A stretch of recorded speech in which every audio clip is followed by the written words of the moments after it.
시청자 여러분 안녕하십니까? 9시 전북권 뉴스입니다. 지난달 김제에서 화재 진압대원이 불이 난 집에 사람을 구하러 들어갔다가 순직한 안타까운 사고가 있었습니다. 화재를 진압할 때는 2명이 한 조를 이뤄야 하지만 소방 인력이 부족해서 기본적인 안전 수칙조차 지키기 어려운 게 지금의 현실입니다.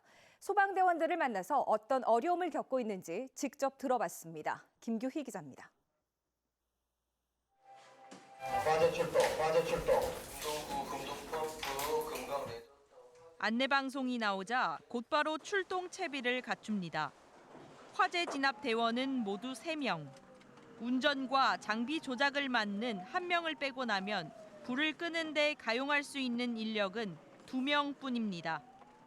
화재 진압은 2인 1조가 원칙. 대원들은 맘 놓고 휴가를 가거나 자리를 비울 수도 없습니다. 갑자기 연가를 가야 할 상황이 발생하면은 저희 다른 팀에서 1명을 이제 충원을 해와야 돼요.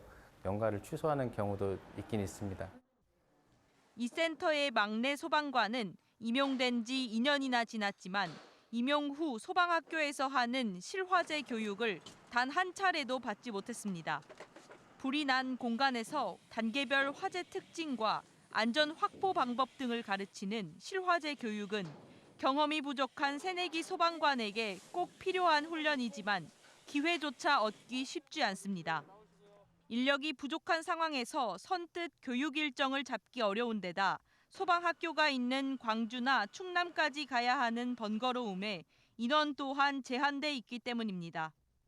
소방학교가 생겨가지고 좀 화재 진압 같은 거를 좀 더 특성화 교육으로 하면 출동 나가서 요령 같은 거를 더 많이 배울 수 있다고 생각하고 있습니다. 소방관들은 3년 전 지방직에서 국가직으로 전환되며 처우 개선에 기대를 모았지만 근무 환경은 여전히 열악한 게 현실.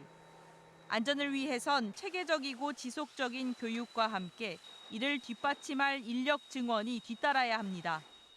현장 인력 운영 방안과 현장 대응 역량 강화, 교육 훈련이 되겠죠. 그 부분에 중점적으로 지금 문제점 대책을 마련하고 있습니다. 전북의 순직 소방관은 모두 9명.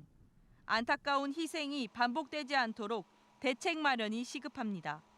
KBS 뉴스 김규희입니다. 고 성공일 소방관 순직 사고 뒤 재발 방지 대책이 발표됐습니다. 전북소방본부는 소방서별로 인력 수요를 파악해 업무 재조정과 조직을 개편하고 휴가나 교육 등으로 일시적인 결원이 생긴 곳에는 소방 관련 학과 졸업생 등을 기간제 근로자로 채용하겠다고 밝혔습니다. 2024년까지 실화재 훈련장을 포함한 교육 훈련 기관을 설립하는 한편 소방차와 개인 보호 장비 등을 추가로 사들이고 순직 소방대원의 희생 정신을 기리는 추모 시설도 임실 119 안전체험관에 짓기로 했습니다.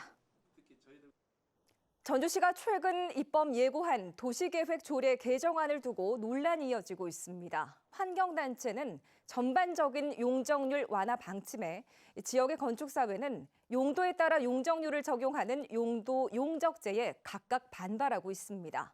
한주연 기자입니다. 옛 도심을 중심으로 재개발과 재건축을 활성화하기 위해 용적률을 크게 높이는 내용의 도시계획 조례 개정을 추진 중인 전주시. 특히 상업지역의 용적률을 최대 1100%로 서울보다 높였는데 상업지역에 들어설 수 있는 주거복합 건축물을 대상으로는 용도 용적제를 새로 도입하기로 했습니다. 상대적으로 주거 비중이 높아 무늬만 상업시설인 주거복합 건물에는 낮은 용적률을 적용하는 겁니다. 관광시설이라든지 숙박시설, 또 판매시설이라든지 업무시설 이런 것이 들어설 공간이 없어지거든요. 그래서 장기적으로 그렇게 되면은 장기적으로 그 도시 경쟁력이 약화되고. 우선 환경단체는 일률적으로 크게 높아진 용적률에 우려를 나타내고 있습니다. 그동안 용적률이 낮아 도시 발전이 미뤄진 게 아니라며 일부 건축주의 이익을 위한 조례 개정이라고 비판하고 있습니다. 한편 지역 건축사회는 이미 공실률이 높은 상황에서 용도 용적제를 도입하는 건 또 다른 규제라고 반발하고 있어 세부적인 논의가 필요합니다.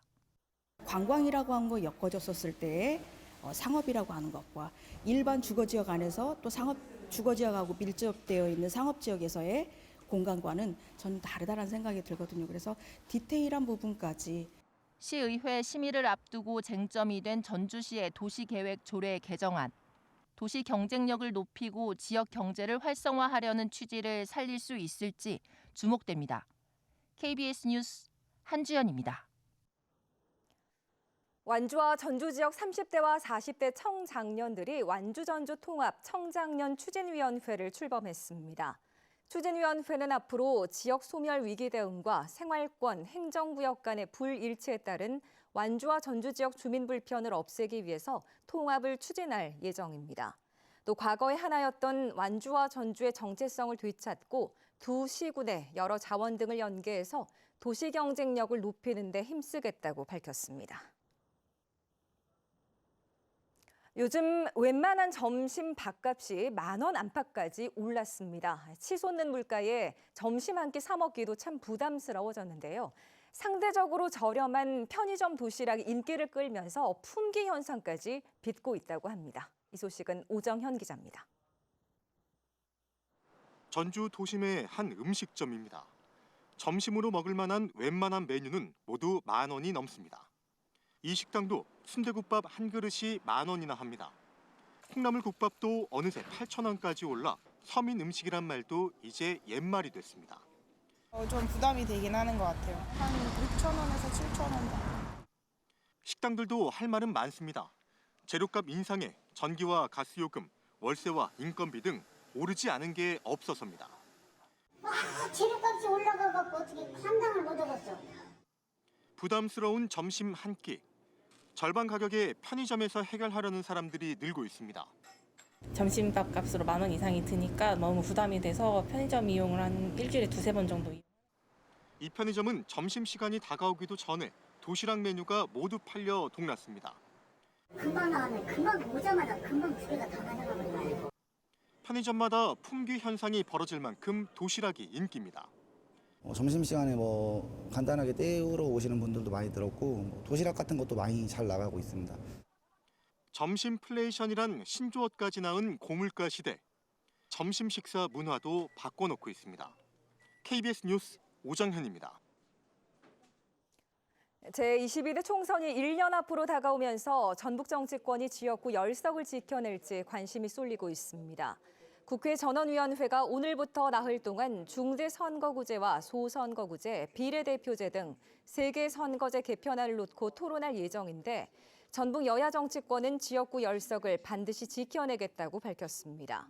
선거구별로 입지자들 출마 움직임도 본격화하면서 당마다 어떤 공천 기준과 혁신 공천안을 내놓을지 주목됩니다. 4.5 전주을 국회의원 재선거에 당선된 진보당 강성희 의원은 오늘 국회 본청 앞에서 첫 등원 기자회견을 열어 윤석열 검찰 독재를 심판하고 민주주의 회복과 민생 정치를 실현하겠다고 밝혔습니다. 강 의원은 윤석열 정권을 심판하기 위해서는 진보 민주개혁 세력이 단결하고 연대하는 게 필수라고 강조한 뒤에 무너진 민주주의를 회복하고 민생 입법을 통해 국민이 원하는 정치를 현실로 보여드리겠다고 약속했습니다. 정운천 의원이 도당위원장직을 사퇴한 가운데 국민의힘 전북도당이 당분간 직무대행체제로 운영됩니다. 국민의힘 전북도당은 차기 도당위원장을 선출하는 오는 6월 말까지 당규에 따라 허남주 수석 부위원장이 직무대행을 맡는다고 밝혔습니다. 정 의원은 지난주 전주을 국회의원 재선거에서 김경민 후보가 8% 득표율로 낙선하자 이에 책임을 지고 도당위원장직에서 물러났습니다. 학령 인구가 줄면서 폐교 위기에 놓인 학교들이 적지가 않습니다. 작은 학교를 큰 학교와 묶어서 학생들을 받는 이른바 어울림학교가 인위적인 통폐합을 줄이는 데 도움이 되고 있다고 합니다. 이종환 기자의 보도입니다. 도심에서 떨어진 초등학교 교실이 학생들로 꽉 찼습니다. 동네 주민들이 하나둘 떠나면서 한때 전교생 수가 30명대로 줄었지만 근처에 있는 큰 학교와 공동 통학구로 지정하는 이른바 어울림 학교로 묶은 뒤로 변화가 생겼습니다. 해당 통학구에 취학 전 아동들에게 입학 기회를 줬더니 8년 만에 학생 수가 100명 가까이 늘었습니다.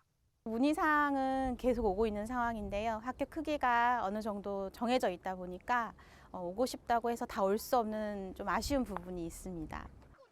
주변 환경을 활용한 자연 체험학습은 물론 예체능 등 다양한 교육이 가능해지면서 학생과 학부모들의 만족도가 높습니다. 여기는 그냥 조용해서 좋아요. 조용하고 바람이 좀 좋게 바람이 불어요. 운동장이 커요. 다 큰가? 전북교육청이 운영 중인 어울림 학교는 139곳, 공동 통학구형을 비롯해 작은 학교 협력형, 초중학교 연계형, 학교 마을 협력형 등 형태는 4가지입니다. 전북교육청은 어울림 학교가 학생들의 사회성을 키우고 작은 학교 살리기에 효과가 있다고 보고 한 자치단체 안에서만 허용했던 공동 통학구를 행정구역과 관계없이 시군 경계를 넘어 확대하는 방안도 검토하기로 했습니다. 학생들의 선택폭 확대 및 이런 걸 차원에서 그리고 작은 학교 살리기 차원에서 저희가 확대도 적극적으로 검토할 예정입니다. 작은 학교의 장점은 살리면서 인위적인 통폐합은 최소화하려는 전북교육청의 새로운 시도와 노력들이 인구 절벽과 소멸 위기에 놓인 지역에 조금이나마 활력을 불어넣을 수 있을지 주목됩니다. KBS 뉴스 이종환입니다. 전북은 오늘 낮 최고 기온이 20도까지 오르면서 포근한 날씨를 보였습니다. 내일은 오전부터 밤사이 5mm 안팎의 비가 내리겠습니다. 비의 양은 많지 않지만 돌풍이 불고 벼락이 치는 가운데 황사가 뒤섞인 황사비가 내릴 가능성이 큽니다. 전북 서해안 지역에 강풍주의보가, 나머지 시군에는 강풍 예비특보가 내려진 가운데 내일 새벽부터 최대 초속 15m의 매우 강한 바람이 불겠습니다. 바다 물결은 서해남부 앞바다는 1에서 3m, 먼바다는 최고 3.5m까지 높게 일겠습니다. 9시 전북권 뉴스를 마칩니다.